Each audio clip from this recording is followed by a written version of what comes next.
Hi everyone, I'm Grace, and when I first heard Pastor Jeff Vanderstelt talk about gospel fluency and emotions, I just knew that we had to create small group material for this series. Emotions are so important. It affects the daily decisions that we make, it affects the companies, the teams that we lead, it affects the habits that we're trying to create, it affects the person that we're becoming.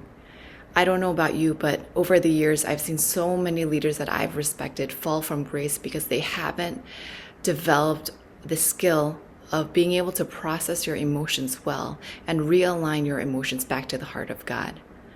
I hope you'll join us for this 3-part series on gospel fluency and your emotions.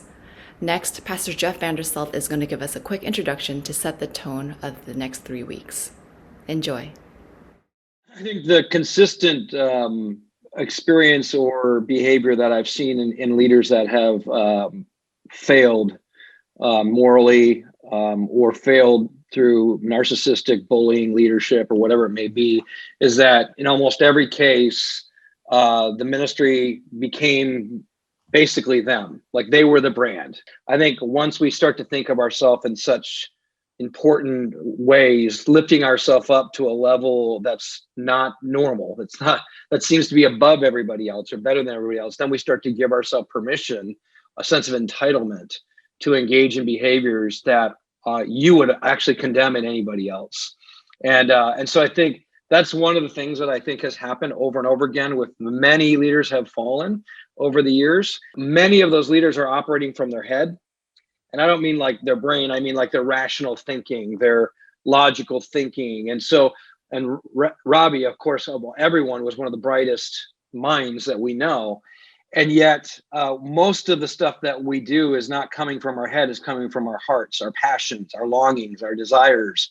And so often we don't actually take the time to pay attention to what I actually feel. Whatever, if I feel something, I realize I need something. If I need something, I'll desire. If I desire, I'll long. And if I long, then I put my hope in that.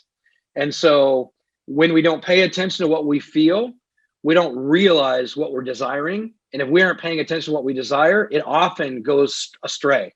And it finds our desires met in inappropriate ways because we're not paying attention. So here's the way I just want to frame it up.